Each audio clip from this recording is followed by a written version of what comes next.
मैं सिंपल है, एक लॉ सरकार को, कोई भी सरकार जो है लाना चाहिए कि जो भी अगर पार्टी छोड़ता है तो उसे फ्रेश इलेक्शन नहीं लड़ना चाहिए।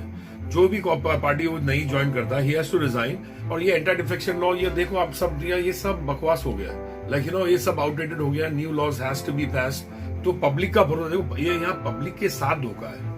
But anyway, let's see what happens in the future.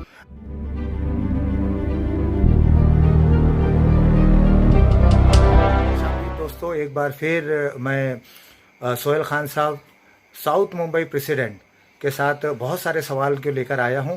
सियासती बसीर सोहेल भाई की नज़र में बहुत ज़बरदस्त है। लास्ट टाइम भी हमारा इंटरव्यू काफ़ी कामयाब हुआ और इसी तरीके से 2-3 सवाल हम सोहेल भाई से पूछे हैं सियासत के ऊपर। उनका नज़रिया इसके ऊपर किस तरह से रहता है, हम सवाल पूछेंगे।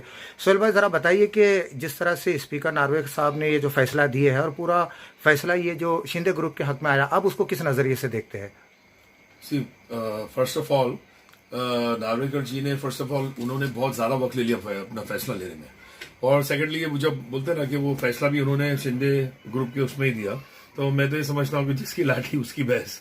और आई गेस यहाँ डेमोक्रेसी, आई गेस अभी कहाँ, मुझे तो नहीं लगता कि डेमोक्रेसी आगे कैसा रहेगी, how you going to survive. लेकिन मैं एक बात कहना चाहता हूँ एकदम स्पष्ट, मैं सिंपल है, एक लॉ सरकार को, कोई भी सरकार जो है लाना चाहिए कि जो भी अगर पार्टी छोड़ता है तो उसे फ्रेश इलेक्शन नहीं लड़ना चाहिए। जो भी पार्टी वो नई ज्वाइन करता है, ही हैज टू रिजाइन। और ये एंटी डिफेक्शन लॉ, ये देखो आप सब, ये सब बकवास हो गया, लाइक ये सब आउटडेटेड हो गया। New laws has to be passed. तो पब्लिक का भरोसा, देखो ये यहाँ पब्लिक के साथ धोखा है। But anyway, let's see what happens in the future. अच्छा सोहेल भाई, दूसरा सवाल ये है कि जिस तरह से शिवसेना टूट गई, एनसीपी टूट गई, तो कांग्रेस का भी जिस तरह से ये मिलिंद देवरा जो इनको ज्वाइन हो गए, तो साउथ मुंबई के जो एमएलएस है, जो यहाँ के जो कार्यकर्ता, तो आपको क्या लगता है कि मुस्तकबिल में क्या लगता है कि किस तरह से साउथ मुंबई के जो एमएलएस वगैरह है, यहाँ की सियासत है, आपको उससे कैसे दिखता है? क्या लगता है कि कुछ बहुत सारे लोग जिस तरह से मिलिंद देवरा गए, ये भी वहां पर जम करेंगे?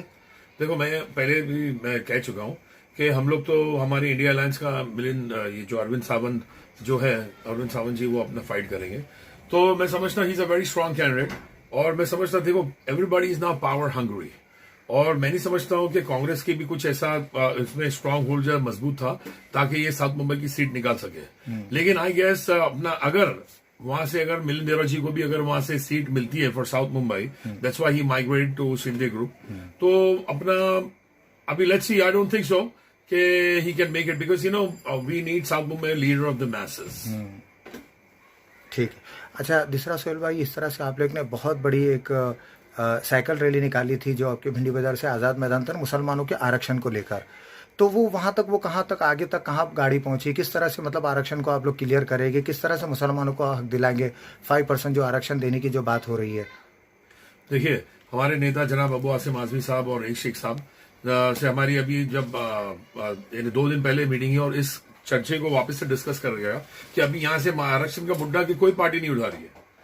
ये माइनॉरिटीज के लिए, मुसलमानों के लिए कोई उठा नहीं रही है, सिवा एक ही 2 ही जने हमारी जो बोलते हैं ना, हमारे जो नेता वही उठा रहे हैं। और हम लोग ये आगे भी इसका आंदोलन जारी रखेंगे। और अभी रिप्रेजेंटेशन आफ्टर 15 डेज अपना आसिम भाई, हमारे जो नेता है, वो शिंदे साहब के पास अपना लेके जाएंगे और इसको इम्प्लीमेंट करने की पूरी, बिकॉज सी अपना सबको पता है कि बिलो पॉवर्टी लाइन है Muslim. Sachar committee report, Mahmood Rahman committee report, सब लोग, everything is out in the open. लेकिन मुसलमानों की तरफ नहीं देना चाहता। देखो, यहाँ अपना मराठा आरक्षण के लिए सब अपना जो सीएम भी खुद इंटरेस्ट ले रहे हैं, फडणवीस साहब इंटरेस्ट ले रहे हैं, तो हम भी मराठा आरक्षण का सपोर्ट करते हैं, हमारे भाई लोग वो भी है। तो हम भी जैसा वो एक रिक्वेस्ट करेंगे कि हमारे मुसलमानों के लिए भी ही आरक्षण, because we are 18% in this country. 18% is not a small figure. Thank you very much sir. हाँ, एक और अच्छा मुद्दा है, मैं खुद अपने हिसाब से अपना खुद उसके बारे में डिस्कस करना चाहता हूँ। This is regarding EVM machines and ballot papers. मैं लास्ट टाइम में भी मैंने आपको बताया था कि अभी हमारे यहाँ क्या बोलते हैं, जो वोटिंग है वो अभी बैलेट पेपर्स पे होना चाहिए। बिकॉज ईवीएम मशीन, आपको पता है कि अभी बहुत से हमारे अपना जो सुप्रीम कोर्ट के लॉयर्स हैं, ये बहुत एजिटेशन कर रहे हैं। और हमारी 13 तारीख को दिस मंथ के अंदर जब शिवपाल जी आए थे हमारी उत्तर भारतीय सम्मेलन के अंदर, तो वहां भी पार्टी ने एक प्रस्ताव पास किया कि नाउ हम लोग आंदोलन करेंगे फॉर बैलेट पेपर्स. तो why the government is keen on doing conducting elections on voting machine EVM machines. तो हम लोग चाह रहे हैं कि बैलेट पेपर पे हो. बड़ी बड़ी कंट्रीज देश की लाइक अमेरिका जैसी इतनी बड़ी अपना कंट्री है, उनकी भी वोटिंग बैलेट पेपर्स पे होती है. तो why not India.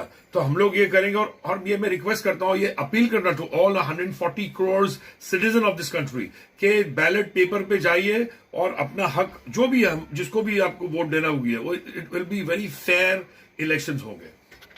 Thank you very much Sohail भाई.